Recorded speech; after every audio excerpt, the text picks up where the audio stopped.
इसके गर्भ से एक तुम्बा ने, एक मांस पिंड ने जन्म ले लिया। उसके अंदर बहुत सारे बीज थे, हजारों बीज थे, छोटे छोटे जीव थे। राजा को क्रोध आया। राजा ने कहा कि मेरे घर में ये मांस पिंड जन्म ले लिया है। उस मांस पिंड को राजा सगर ने, मेरे साथियों, गंगा जी के तट पर खंडे खंडे टुकड़े टुकड़े करके उस मांस पिंड को एक विरल स्थान में फेंके आया। अब केसनी जोर जोर से फुट फुट के रोने लगी। हे गुरुजी, मेरे बच्चे तुम्बे के अंदर पल रहे थे, मांस पिंड में पल रहे थे, उन बच्चों को 60,000 टुकड़े करके फेंके राजा ने। तो क्या होगा? क्षमा करो, जीवित करवाओ। साथियों, गुरु वशिष्ठ जैसे अभिमंत्रित मंत्र फूका तो जो मांस पिंड के टुकड़े थे सारे जिंदे हो गए, 60,000 बच्चों में परिणित हो गए। हर हर महादेव। ऐसे 60,000 एक सगर के कहलाए। अब कालांतर में राजा सगर ने भी सोचा कि मुझसे बड़ी भूल हुई। अश्वमेघ यज्ञ की रचना हुई। अश्वमेघ यज्ञ इस समय इस 90 के दशक में साथियों यदि हुआ तो हरिद्वार की पावन भूमि पर पूज्यपाद परम गुरुदेव श्री राम शर्मा जी के द्वारा करवाया गया। इस यज्ञ में घोड़ा छोड़ा जाता पूजन करके, अश्व घोड़ा। तो अश्व घोड़ा छोड़ा जा रहा है।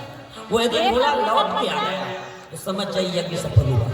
घोड़ा अश्वमेघ का छोड़ा, घोड़ा अश्वमेघ का छोड़ा, कैसे बैठे हो चुपचाप, कैसे बैठे हो चुपचाप। घोड़ा छोड़ दिया। साथियों, वो घोड़ा आज निकल पड़ा।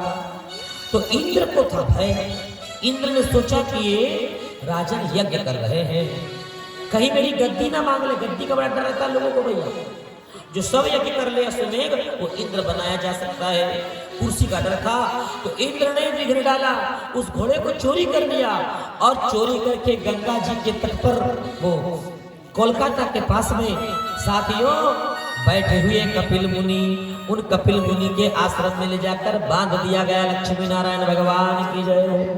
अब जब अश्व लौट कर नहीं आया तो 60,000 बच्चों ने जमीन खोद लिए, मिट्टी खोद लिए, एक विशाल का सागर बन गया। कहाँ गया अश्व, कहाँ गया? जैसे साथ कोलकाता के पास पहुंचते हैं तो क्या देखा? कपिल मुनि के आश्रम में अश्व बंधा हुआ।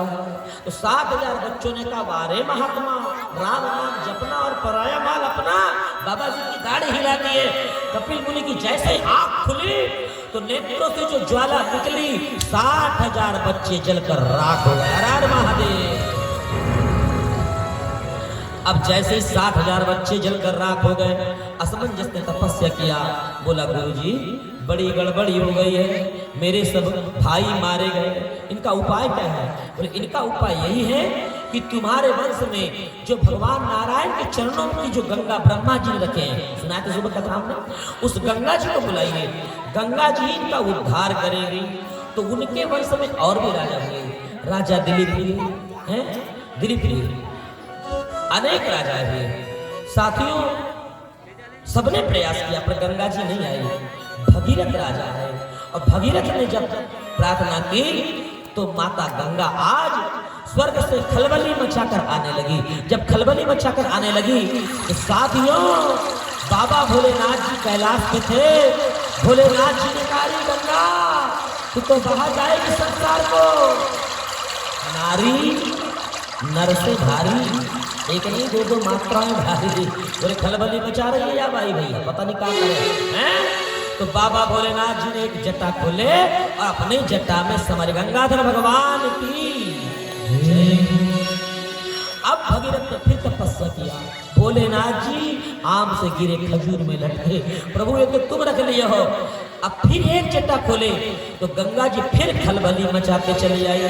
जैसे खलबली मचाते चली आई तो अगस्त मुनि बैठे हुए थे, बहाना चाहती थी, उठाई चम्मच, केशवाय नमः माधवाय नारायणाय, 3 चम्मच में गंगा ही पी गए। हर हर महादेव। फिर तपस्या किए, अपनी जंगा फाड़ के निकाले, जाह्नवी माता की जय हो।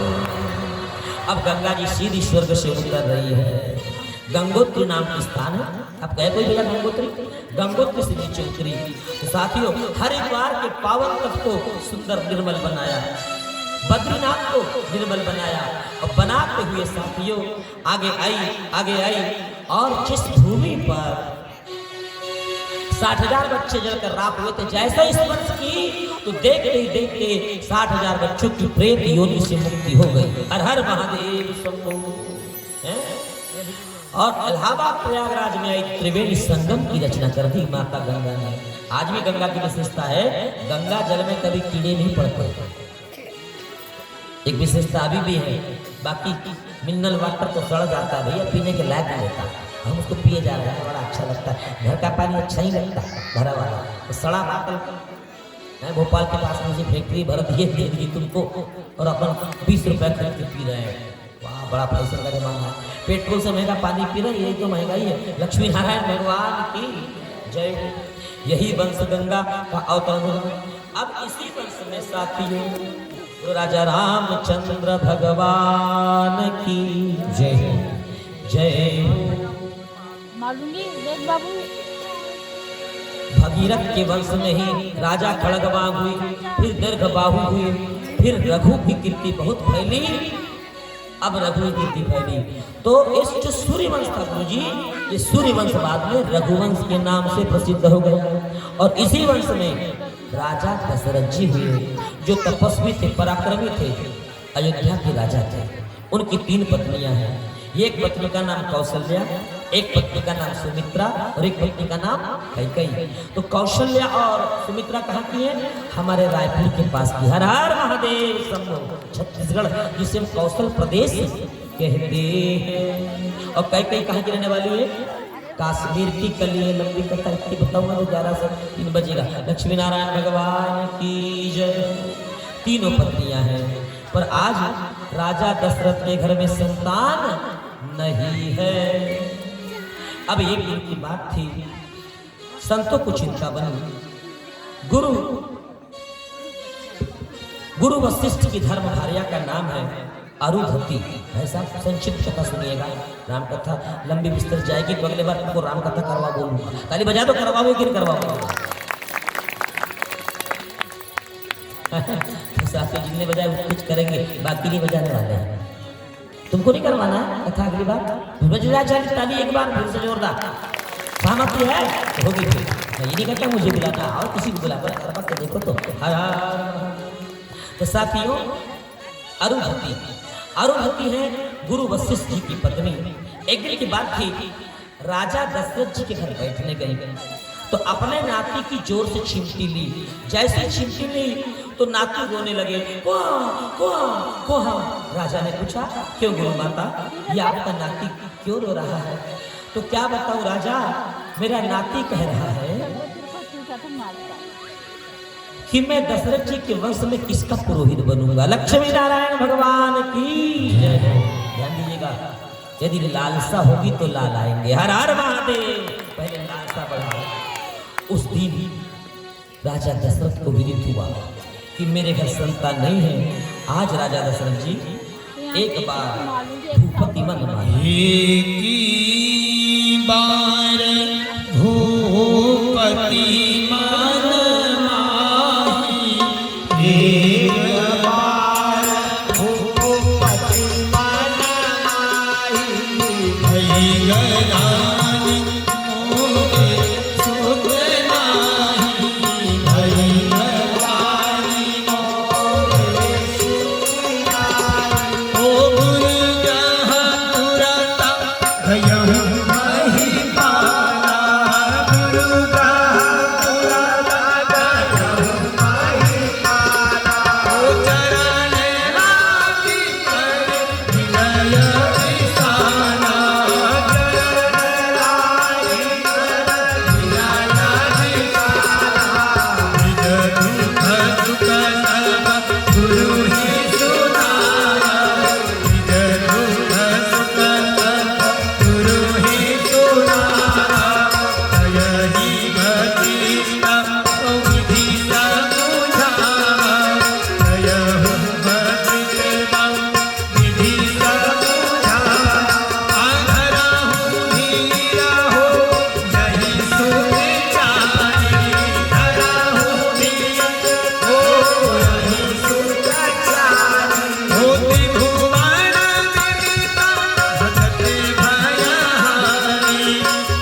द्वारा यज्ञ करवाया जाता है।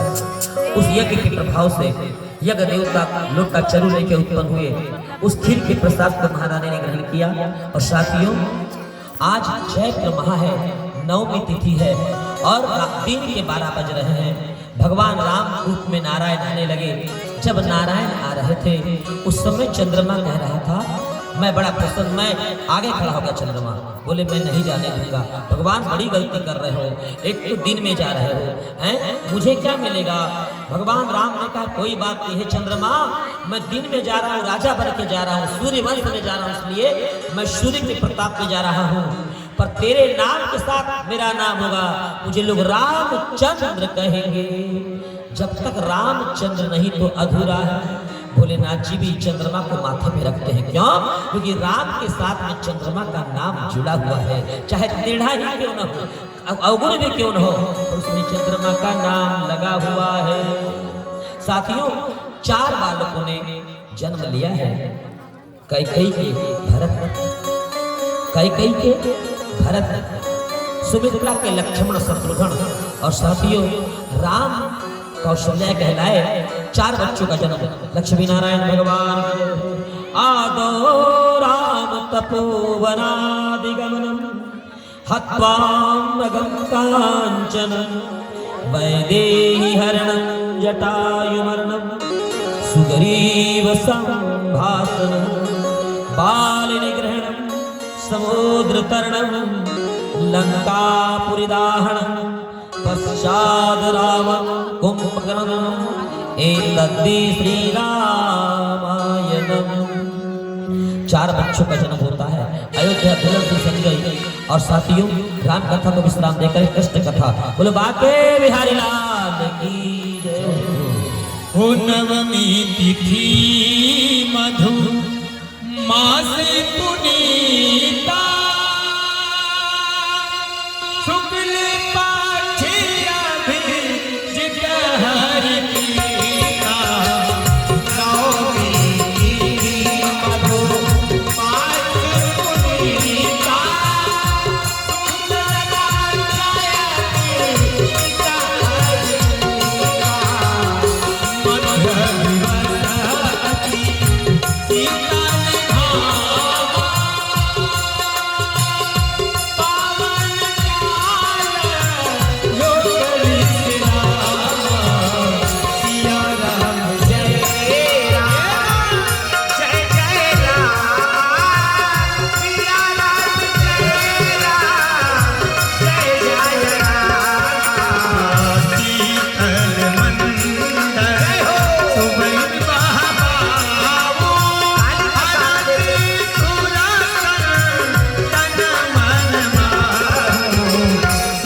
बाबा गोस्वामी तुलसीदास जी ने और वाल्मीकि जी ने, गोस्वामी जी ने तो दोहा यानी कि दोहा, दो आत्मा और परमात्मा, चौपाई चार, धर्म अर्थ काम और मोक्ष, दोहा चौपाई 108, छंद छंद इनका छंद हो और इनको घटो, ये सब चीज लिख दी और एक पावन ग्रंथ तैयार हुआ जिसे हम रामचरितमानस और रामायण कहते हैं।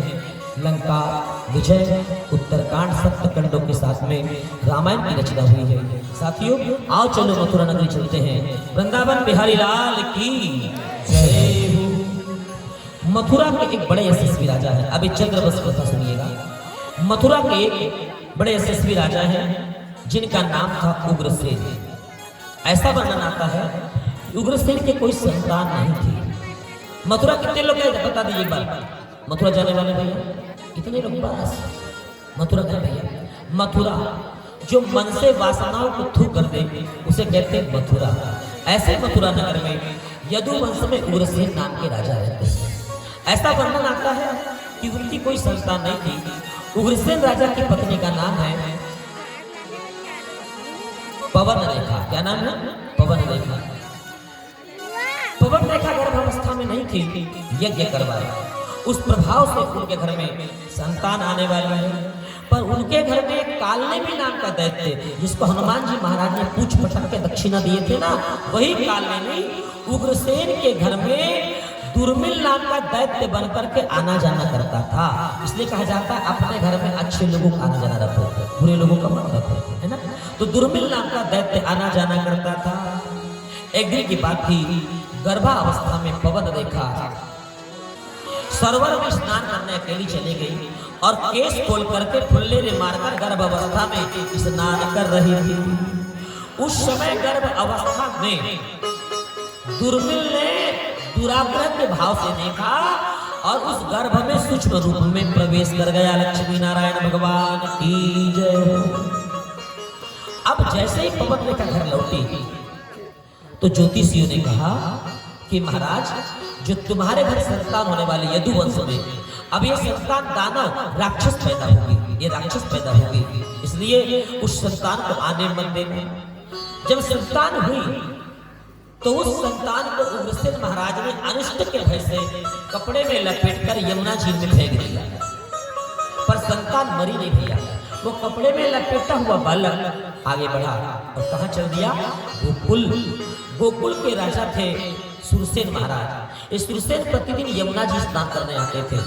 जैसे ही डुबकी लगाई तो जो बालक जो कपड़े में लपेटा हुआ था वह सुरसेन महाराज को मिल गया। अरे वाह, मेरा एक बेटा है जिसका नाम वासुदेव है। क्या नाम था? वासुदेव। एक पुत्री भी थी जिसका नाम था प्रथा। बाद में जो कुंती भोज की राजा बिटिया कहलाई और नाम बना कुंती, पांडवों की मां कहलाई, इसलिए कन्हैया की सगी बुआ लगती है। तो आज सुरसेन महाराज ने उस बेटे को अपने घर ले आए। सोचे इसे बड़ा बनाऊंगा, लिखाऊंगा, पढ़ाऊंगा, होशियार बनाऊंगा, राजा बनाऊंगा। अब उस बालक का पालन पोषण जन्म हुआ मथुरा में, पर पालन कहाँ हो रहा है? गोकुल में। अब एक दिन की बात थी, नारद जी आए और नारद जी ने बताया कि इस बालक का नाम रहेगा कंस। क्या नाम रहेगा? कंस। अब कंस राक्षस तो था ही था, कालनेमी था, दैत्य था, अत्यंत बलशाली, ताकतवर भी था। एक दिन माता यमुना के तट पे खेल रहा था भैया, तो उसी समय नारद जी आए। कहते हो कंस, व्हाट्स योर नेम? बोला माय नेम इज कंस। बोले योर फादर्स नेम? बोले my father's name is Sursen महाराज। सुरसेन? बोले नहीं, तुम्हारे पिता का नाम सुरसेन नहीं है, तुम्हारे पिता का नाम उग्रसेन है। तुम बेटा मथुरा नगरी के रहने वाले हो, तुम्हें अनिष्ट के डर से तुम्हारे पिता ने फेंक दिया तो तुम बहते हुए तुम्हारे इन पालने वाले पिताजी को मिले हो। अच्छा ये बात है, मुझे मरने फेंके थे मेरे पिताजी ने, राक्षस तो थे। साथियों ब्रह्मा जी की तपस्या कर रहा है, ब्रह्मदेव प्रसन्न हो जाओ। ब्रह्मा प्रसन्न हो गए, वरदान मांग बेटा। बोले प्रभु मुझे अमर बना दो। बोले अमरता का तो वरदान नहीं है मेरे पास में, दूसरा मांग। ये धनुष बांध दिए ब्रह्मा जी ने और कहा है कंस, इस धनुष को कोई तोड़ नहीं सकता और जो तोड़ देगा वो तुझे छोड़ नहीं सकता। अब धनुष बाण कंस महाराज को मिल गया। अब कंस महाराज धनुष को लेकर के अपने घर चले आए। कंस ने एक बड़ी सेना तैयार किया। अखासुर, बकासुर, व्योमासुर, केसी, जितने छुन के राक्षस थे, राक्षस तो था ही। अब कोई ने कहा कि यदुवंश में जिसमें कंस कृष्ण भगवान आए, उस वंश में राक्षस कहां से आया? ये गड़बड़ी हुई। इसलिए कहा जाता है गर्भस्थ बहनों को अकेले यहाँ वहां नहीं घूमना चाहिए, अकेले सरोवर में स्नान भी नहीं करना चाहिए, केस खोलकर के अकेले नहीं जाना चाहिए। ये नियम बनाए गए हैं। राक्षस पेट में आ गए।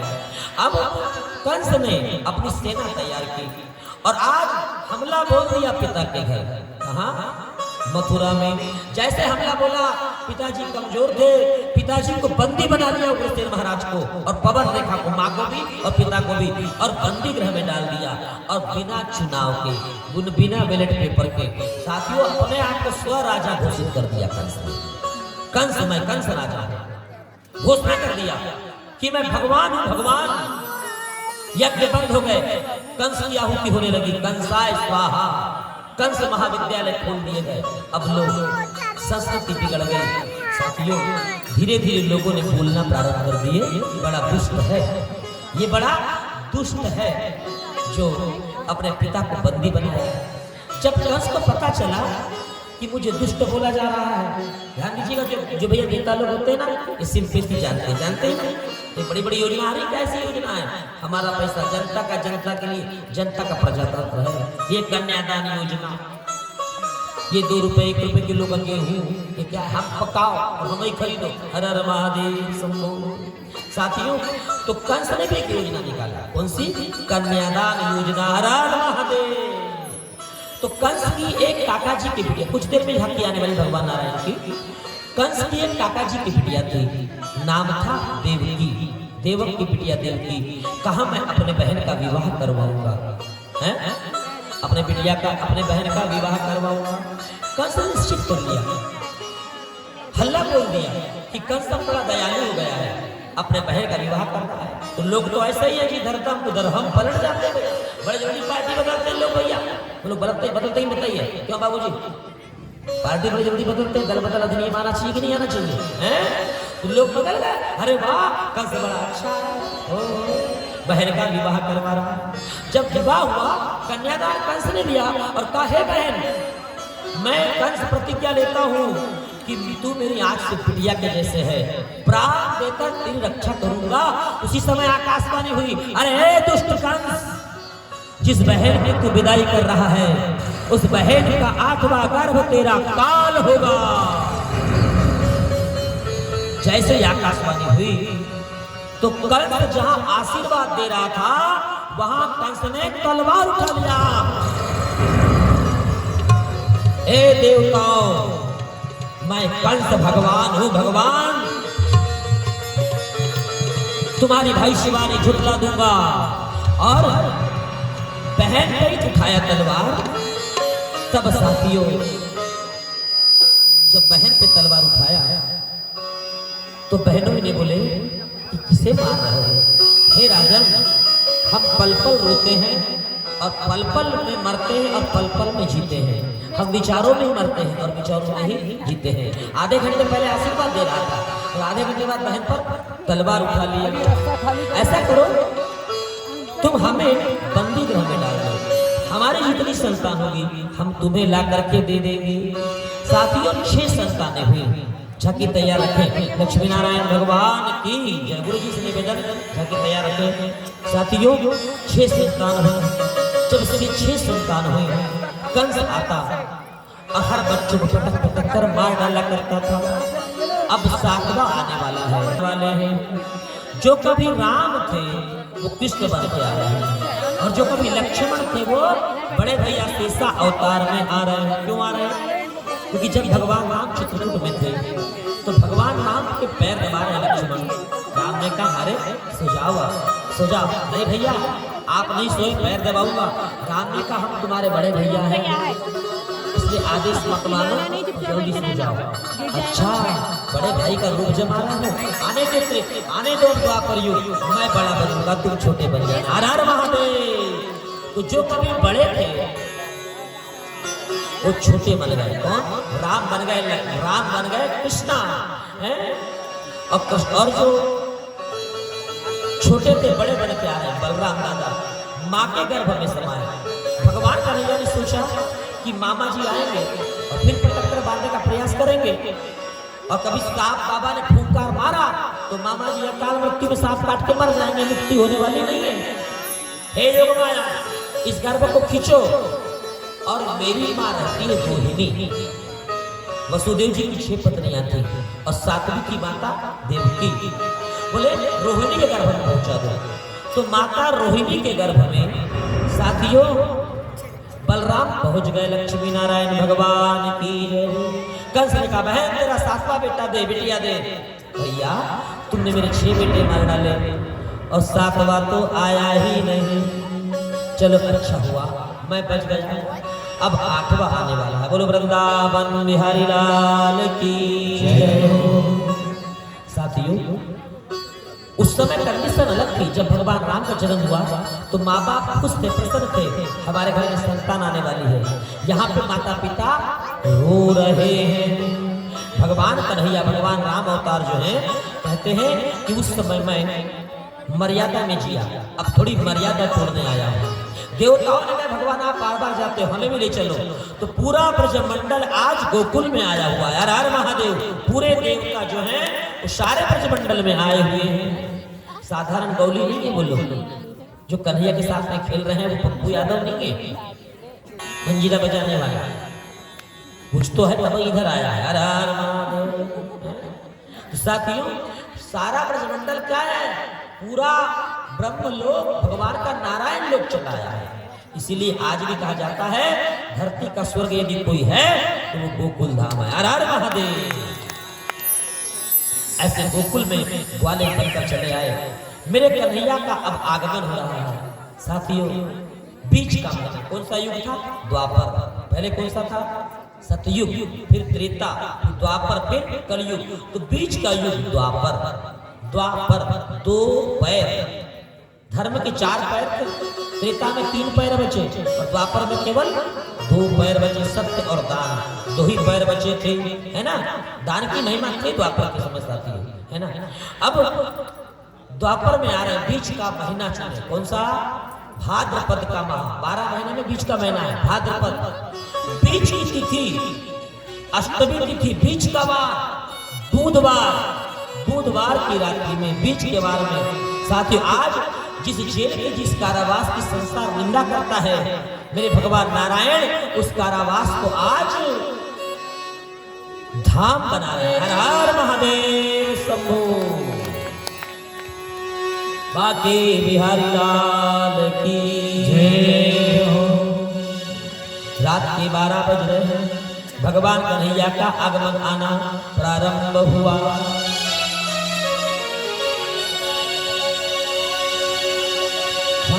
भादो मास बुधवार अंधेरी राती अष्टमी आई, अष्टमी आई। काली घटा घन घोरा गगन में छाई, काली घटा घन घोर गगन में छाई। काली घटा घन घोर गगन में छाई। काली घटा घन घोर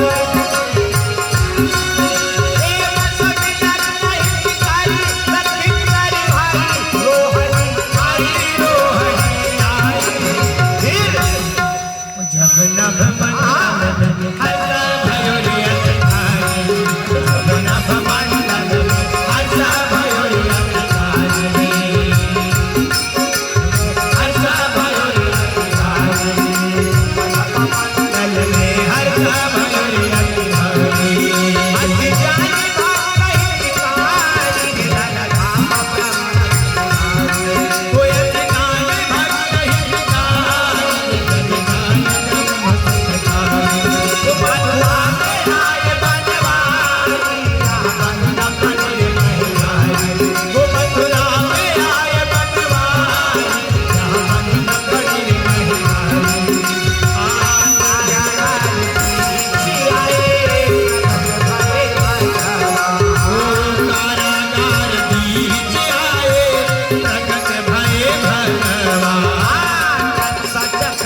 जब माया दीन उठाए हरि को पवड़ाए जब माया उड़ाया हरि को उड़ाए जब माया उड़ाया हरि को उड़ाए जब माया बोले रावण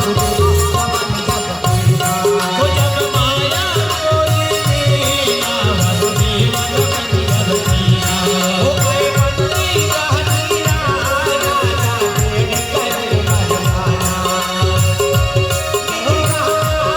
राजा भेड़ कर मरवाया लागे है दीवार सारे बजरता लगा लगे हैं किवाड़ सारे बजरता लगा राजा बदुलने करे चौकीदार बाजा कन्या जब रोगन करे चौकीदार भगया बाहु सोने कहेला हमारी करो बहेला काहू से डकारो खबर करो माहिर जा सबको बतावन हे तू चौकीदार बाजा मन को बतावन हे तू चौकीदार भगया अरे कन्या को बतावन हे तू चौकीदार भगया कन्या को बतावन हे तू चौकीदार भगया अरे कन्या को बतावन हे तू चौकीदार भगया कन्या को बतावन हे तू चौकीदार भगया करो मैं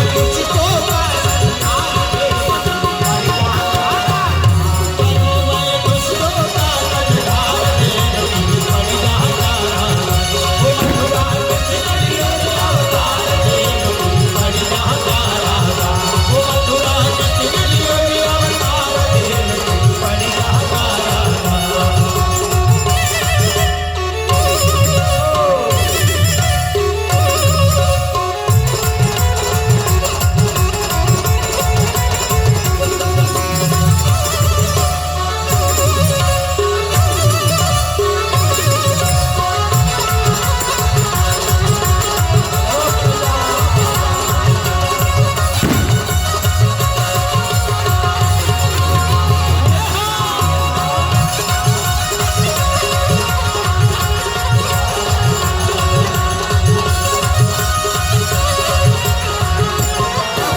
सभी भक्तजन मधुर मधुर ताली की सेवा करते हुए भगवान का स्वागत करेंगे।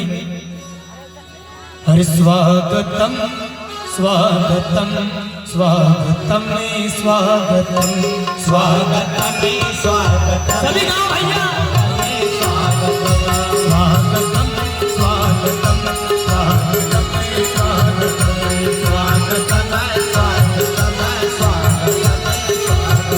वो मन की वीणा में वो मन की वीणा में वो मन की वीणा में बजना रहे तार का स्वागतम स्वागतम स्वागतम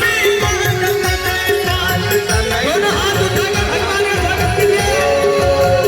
वो मन की वीणा में वो मन की वीणा में वो मन की वीणा में बजते रहे तार का स्वागतम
आए तो बगिया में फूल खिल